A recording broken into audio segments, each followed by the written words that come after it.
कि बेबी को ब्रह्मोस पसंद है। मतलब ये जो व्यक्ति आपको दिखाई दे रहे हैं ये डीआरडीओ के वैज्ञानिक हैं, और ये जो डीआरडीओ के वैज्ञानिक हैं ये पाकिस्तान की एक आईएसआई खुफिया एजेंसी की जो एजेंट थी, उस एजेंट को अपने देश से यानी भारत से ब्रह्मोस से रिलेटेड जानकारी, अग्नि-6 से रिलेटेड जानकारी, ड्रोन जो हमारा रुस्तम है उससे रिलेटेड जानकारी शेयर कर रहे थे। और शेयर करने के लिए जो इनके अंदर की मंशा थी वो मंशा इस प्रकार की थी कि जैसे इन्हें शेखी बगारनी हो उसके सामने कि मुझे ये भी आता है, मुझे ये भी आता है। जैसे समटाइम्स आप और हम कई बार किसी ऐसे व्यक्ति के सामने मिले जिसके सामने ये दिखाने का मौका मिले कि देखो हमें क्या क्या पसंद है, पता है। जैसे हम छोटे बच्चों को देखते हैं कई बार कि घर के कोई मेहमान आ जाएं तो घर के सामने बच्चे वो सारा परफॉर्मेंस दे रहे होते हैं कि हमें गाना भी आता है, हमें डांस भी आता है, हमें ये चीज़ भी आती है, हमें इंग्लिश भी आती है, हम लोग ये गेम कर लेते हैं। वो बच्चे पूरे टाइम अटेंशन सीकर की तरह काम कर रहे होते हैं। कुछ वैसा ही इनके साथ हुआ 60 वर्ष की उम्र में। और इनके साथ जो हुआ वो घटना ये है कि इन्होंने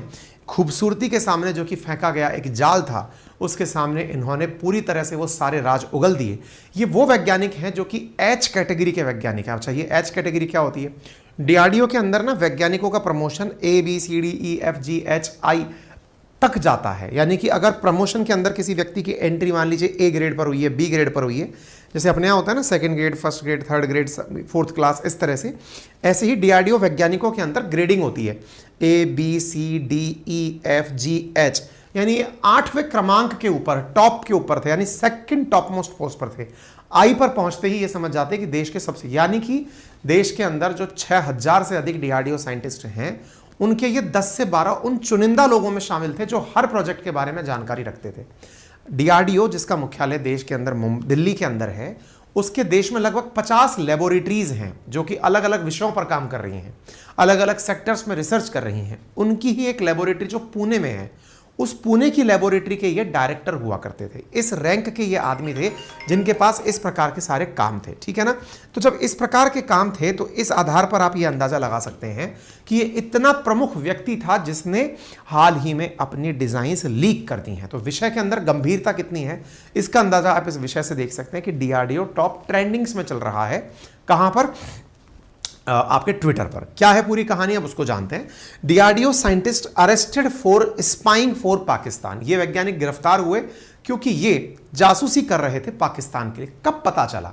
देखिए क्या होता है, आप और हमको ये लगता है कि हम लोग पर्दे के पीछे हैं, लोग हमें कुछ नहीं जान रहे। वास्तविकता में कहा जाता है कि एक बार भी आपने सोशल मीडिया पर, फिर चाहे फेसबुक हो, इंस्टा हो, ट्विटर हो, यूट्यूब हो, कहीं पर भी आपने अपने मन से एक बार बाहर बात निकाली, चाहे आप कितना ही इनकॉग्निटो मोड यूज करते हो या फिर किसी भी प्रकार की सीक्रेसी। आप सोचिए ना, ये तो वैज्ञानिक है, इन्होंने किस तरह के लेवल का अपना दिमाग लगाया होगा कि मेरी जानकारी किसी और को ना पता चल जाए।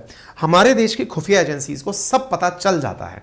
हाँ, संभवतः उस विषय पर जानकारी पहुंचते पहुंचते देर बहुत लगती है। कई बार आपने देखा होगा, अगर आपके पास इंटरनेशनल कॉल गलती से कहीं से आ गई है, आपके पास तुरंत एक मैसेज आता है कि यदि आपके पास अनवांटेड इंटरनेशनल कॉल्स आ रही हैं तो हमें इस नंबर पर सूचित करें। ऐसे ही जब आप इंटरनेट के थ्रू कनेक्ट होते हैं तो इंटरनेट कहीं ना कहीं पूरी दुनिया में आईपी एड्रेस के माध्यम से ड्रिवन होता है।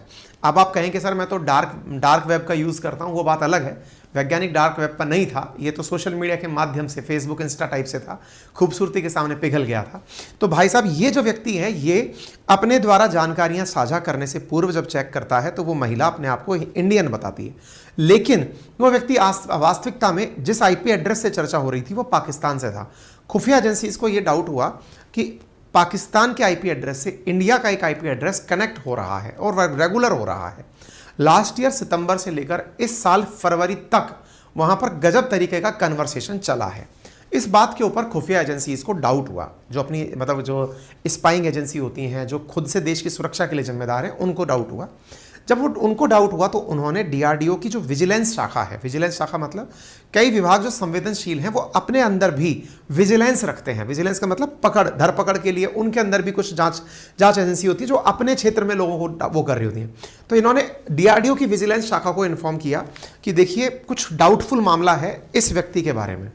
जब विजिलेंस को ये जानकारी दी गई तो विजिलेंस ने अपने लेवल पर एक सीक्रेट टीम बैठाई। आप सोचिए कि लास्ट ईयर सितंबर से लेकर फरवरी तक इस पूरे विषय के ऊपर केवल भारत की खुफिया एजेंसीज को हिंट मिल रहा था। उन्होंने फरवरी में विजिलेंस को बता दिया कि भाई आपके क्षेत्र में इस वैज्ञानिक के ऊपर डाउट हो रहा है। डीआरडीओ की विजिलेंस ने तुरंत उस वैज्ञानिक के चारों तरफ अपना ट्रैप डालना शुरू कर दिया, स्कैनर पर डालना शुरू कर दिया, स्कैनर पर कि हाँ भाई इसे चेक करो, और चोरी छुपे उसके मोबाइल को क्लोन किया गया, यानी कि एक प्रकार से उसके मोबाइल से सारी जानकारियां इकट्ठा करने का प्रयास किया गया कि क्या गड़बड़ चल रही है। पता चल गया, खुफिया एजेंसीज को तुरंत पता चलता है, ये क्लोनिंग आसान तरीका है आज के समय में।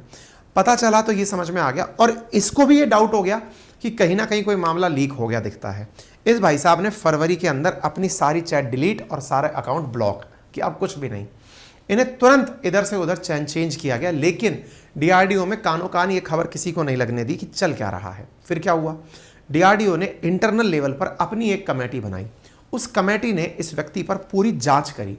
जांच करने के बाद जब ये कंफर्म हो गया कि हाँ ये व्यक्ति दोषी है, इसने कई ऐसी संवेदनशील जानकारियां जो कि जिन संवेदनशील योजनाओं में ये साथ था, डिसीजन मेकिंग में साथ था, ये जानकारियां इस व्यक्ति ने अपने एक दुश्मन को सौंपी हैं। तो ये जानकारी उठा करके जो मुंबई की एटीएस है, एंटी टेररिस्ट का जो स्क्वाड है, उसको सौंपी और ये बताया कि साहब ये व्यक्ति गुनहगार है, आप इसे ले जाइए।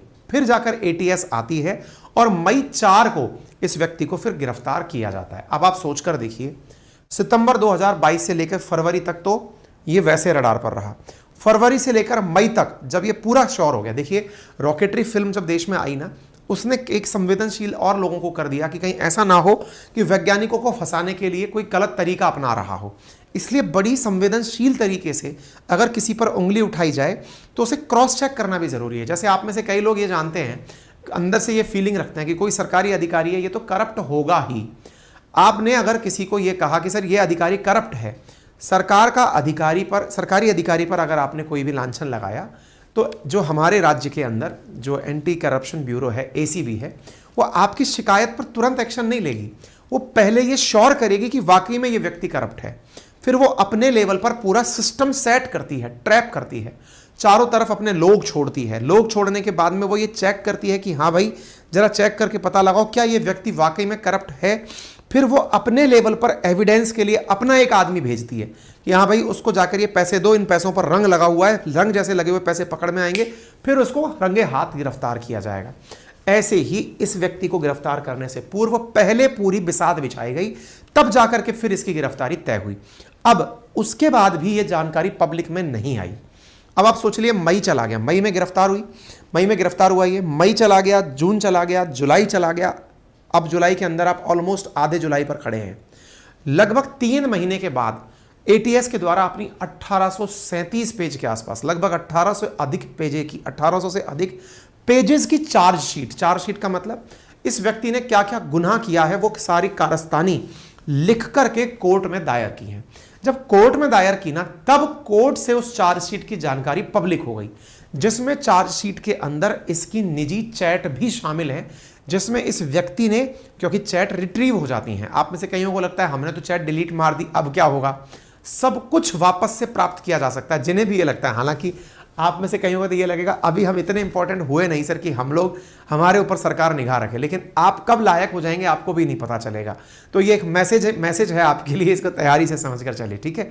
तो ऐसी स्थिति में ये सारी व्यवस्था जब पता चली तो उस पूरी चैट को यहां पर ऐसे क्लेम रखा गया है कि देखिए ये सारी चैट हैं जिसमें इस व्यक्ति ने सारी जानकारियां दी हैं और शेखी बघारते हुए दी हैं। शेखी बघारते हुए मतलब उसको ये अच्छा लग रहा था बताना कि ये काम मैंने किया है, इस स्टैंडर्ड के साथ ये सारी बातें लोगों को बता रहा था, ठीक है।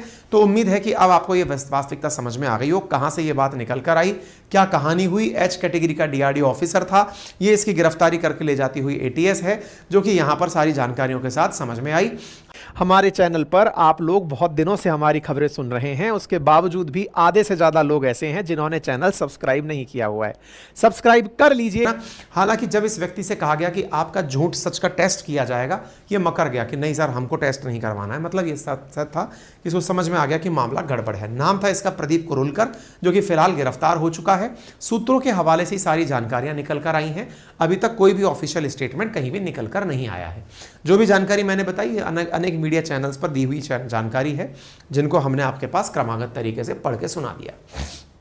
डीआरडीओ ऑफिस जो है वो मुख्यतः तो दिल्ली में स्थित है, लेकिन इसके पास में लगभग देश भर में 50 से अधिक मतलब इसकी ब्रांचेस हैं, जिनमें से ये जो armament research and development establishment है जिसका नाम पुणे में है, यहाँ का ये व्यक्ति डायरेक्टर बताया गया है। ठीक है, लड़कियों से अश्लील वीडियो भेजकर साइंटिस्ट को फंसाया था, ये जानकारी निकल कर आई, जिसमें इसने ये मतलब आप इस तरह से देख लीजिए, क्योंकि ये सामने वाले को बोलते समय बेबी बोलता था, तो बेब्स, तो बेब्स को ब्रह्मोस पसंद है, वो गाना नहीं है, एक बेबी को बेस पसंद है, तो यहाँ पर बेबी को ब्रह्मोस पसंद है, क्योंकि इस भाई साहब ने अपनी जो डिटेल साझा की वो चैट कुछ इस प्रकार की थी, जिसमें ये हमारा जो ड्रोन बन रहा है रुस्तम, उसके बारे में कुरुलकर जारा नाम की महिला से जानकारी साझा कर रहा है।